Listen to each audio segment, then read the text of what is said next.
자, 그럼 지금부터는 종목 진단을 한번 들어가 보죠. 첫 번째 종목은 전화로 한번 연결해 보겠습니다. 네, 천장님 안녕하십니까? 네, 안녕하세요. 네, 반갑습니다. 네, 반갑습니다. 네, 어떤 종목 도와드릴까요? 대한제강 향후 전망 좀 부탁드리겠습니다. 알겠습니다. 대한제강 혹시 매수하신 가격하고 비중 어떻게 되세요? 17,000원 20%입니다. 17,000원에 20%요? 네, 그리고 선생님 한 가지만 더 여쭤보겠습니다. 예. 해당 종목이 2023년 4월 1일자로 회사가 분할되더라고요. 네. 그래서 존속법인 DHO하고 네. 신설법인 대한제강하고 거의 7대3 비율로 분할이 되는데 예. 그 부분까지 함께 좀 살펴봐 주셨으면 고맙겠습니다. 알겠습니다. 분할이 되면은 이 결정 전후로 확실히 또 투자하는 전략들이 또 복잡해질 수가 있으니까 그 점까지 네네. 한번 같이 감안해서 말씀을 드릴게요. 네, 감사합니다. 네, 알겠습니다. 자, 대한제강, 이게 좀 올 한 해 정말 고생 많았던 종목이에요. 3월 달까지만 해도 26,000원대까지 쭉쭉 가나 싶더니 그 뒤로는 계속 내려왔습니다. 12,800원까지 내려온 상황에서 지금 뭐 분할 소식까지도 말씀을 해주고 계시는데 주가 흐름에 또 어떤 영향을 미치게 될까요? 한번 알아보도록 하겠습니다. 자, 대한제강, 운영님. 이 종목 지금 17,000원에 매수하셨는데 12,000원대까지 내려왔고요.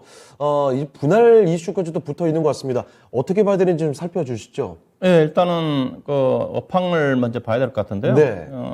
대한제강은 이제 철강 회사 중에서 거의 철근 회사라고 보시면 됩니다. 네. 이게 철강 회사가 포스코 같은 경우는 종합 철강 회사고 네. 열연 제품, 냉연 제품, 뭐 철강까지 다 만들고 그다음에 이제 현대제철 같은 경우는 자동차 강판 회사 쪽에 매출 비중이 많고 네. 그다음에 이제 철근 쪽과 관련된 건설 쪽이 철근이 건설 쪽이지 않습니까? 네. 전방 산업이 건설입니다. 그렇죠. 지금 그러니까 건설 업황 자체가 안 좋으니까 네. 대한제강 같은 경우는 거의 99%가 철근이에요. 네. 그 철근 회사가 현재 순수한 철근 회사가 대한제강과 더불어서 한국철강이 있습니다. 네. 두 회사는 거의 95% 이상이 철근이니까 그럼 철근은 전방 산업 자체가 건설이니까 알다시피 지금 건설 경기가 안 좋으니까 어렵죠. 주가가 올라갈 모멘텀은 안 좋죠. 그러니까 네. 업황 전망 자체는 안 좋다. 그래서 현재 지금 철근 가격 자체도 약세고요. 대신 이제 철근에 영향을 미칠 수 있는 것 자체가 우리나라는 다른 제품도 마찬가지겠지만은 중국의 경기가 상당히 중요합니다. 중국의 경기가 좋아져야지 중국이 최대 철강 생산국이고 소비국이기 때문에 네. 중국의 경기가 안 좋으면 잉여 물량 자체가 우리나라라든가 동남아 쪽으로 출시가 좀 되면서 출하가 되면서 철근 자체가 무겁다 보니까 수출을 저기 좀 북미라든가 유럽 쪽으로 수출하기 쉽지 않습니다. 예. 그래서 동남아 쪽 경기가 중요한데 그게 중국이 안 좋으면 저가의 물량도 쏟아지니까 가격이 하락하는 요인을 작용해서 현재 네. 중국 경기가 안 좋지 않습니까? 그런 영향을 받고 있다고 봐야 될까. 그래서 최근에 철근 가격이 안 좋아요. 대신 최근 들어서 중국의 약간 경기 부양책의 영향을 받고 있는지 모르겠지만은 약간 철근 가격, 선물 가격은 약간 반등을 하려고 조짐을 보이고 있어요. 그래서 충분히 악재는 어느 정도 좀 반영된 게 아닌가 업황으로 따지면 그렇지만은 국내 건설 경기 자체가 내년도 상반기 정도까지는 상당히 어려울 수가 있는 그런 부분들이거든요. 그래서 국내 철근 시장 자체는 상당히 안 좋다. 그래서 대한제강이라든가 한국철강은 투자를 해서는 안 된다 업황으로 따지면 네. 일단 업종 전망을 좀 말씀드리고 싶고요. 그래서 업황 전망 자체는 안 좋지만 그렇다 하더라도 대한제강 밸류 자체는 지금 PER 기준에서 2배, 3배밖에 안 됩니다. 주가가 네. 엄청 싼 주식이죠. 그래서 그런 부분이 충분히 반영됐다고 보시면 될 것 같아요. 그래서 업황은 안 좋지만 주가가 빠질 이유는 없다. 이제 그런 가치 보셔야 좀 될 것 같고요. 그다음에 이제 분할 이슈와 관련해 가지고 회사가 최근 들어서 인적 분할을 발표를 했습니다. 물적 분할이 아니라 인적 분할입니다. 이게 인적 분할이니까 예. 물적 분할과 인적 분할을 자체는 내가 보유하고 있는 주식의 비율에 따라 가지고 신설된 회사와 그다음에 남아 있는 지주회사겠죠. 네. 그 비율로 봤거든요. 우리 청님 잘 알고 계시네요. 네. DHO가 이제 지주회사 역할을 할 것 같은데 아마 68점 정확히 7대3 정도 되는데 68.7% 정도 돼요. 네. 그다음에 이제 대한제강이라는 그 신설 회사인데 그 회사가 이제 아마 철근 사업분을 맡을 것 같은데 그 예. 지분이 약 30% 가까이가 좀 됩니다. 본래 이제 그러면 신설 회사 DHO가 지주회사가 좀 되는 거고 그다음에 신설 자회사가 이제 대한제강이 좀 될 것 같은데 지분이 30%가 넘으니까 지주회사 요건을 갖추는데 일부 좀 약간 수합 관계 때문에 지분이 줄어들게 되게 되면 지주회사 요건을 맞추기 위해서 대한제강 지분을 취득을 좀 해야 된다 그랬던 쪽도 있을 수가 있어요. 근데 그 네네. 비율은 클 것 같지는 않고요.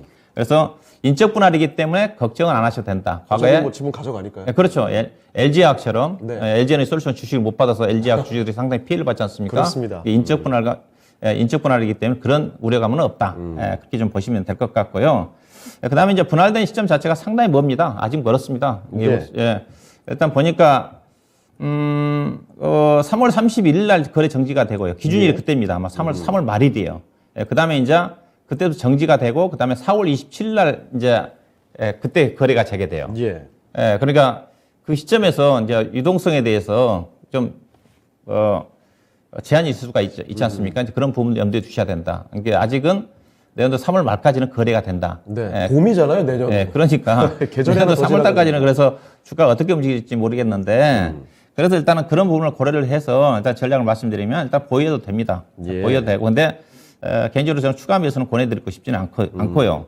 그리고 현재 시장 자체가 앞서 이제 철근 회사를 제가 얘기했지만은 철근 회사 중에서 지금 사실 그래도 가장 회피해야 되는 쪽이 대한제강하고 한국철강이다. 그러면 만약에 철강 쪽에 산다면 뭘 사야 되냐? 제가 권해드리면 동국제강을 사야 됩니다. 아하. 동국제강은 철근의 비중이 많기는 많지만은 그래도 여러 가지 냉연강판, 조선과 관련된 냉연강판이라든가 그다음에 후판 쪽에 대한 비중이 많아요. 네. 그래서 상대적으로 그래서 최근에 움직임 보면 그래도 동국제강의 움직임 자체가 빠릅니다.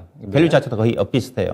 그렇게 좀 참고로 좀 말씀드리고 이 종목은 밸류를 보면 가져가야 되는 주식인데 상당히 지루하게 전개될 수밖에 없고요. 저는 개인적으로 만약에 이제 이건 중국 경기가 민감하다 그랬으니까 중국이 이제 코로나 때문에 여전히 지금 심한 지금 어려움을 겪고 있는데 결국은 시위하고 지금 난리가 그렇죠. 났습니다. 지금. 빨리 끝나야지 이제 경기 부양책을 본격적으로 사용하지 않겠습니까? 그래서 내년도 상반기는 또 중국에 여러 가지 중국 양해가 있기 때문에 그 시점을 전후의 상태 또 경기 부양책에 대한 기대감이 있거든요. 그렇죠. 3월 달 정도는 좀 의미 있게 주가 반등이 좀 나올 수 있는 여지는 있지 않겠나. 다만 앞서 얘기했던 이분 같은 경우는 3월 말 이후에는 이제 거래가 정지된다는 걸 염두에 두셔야 될 것 같고요.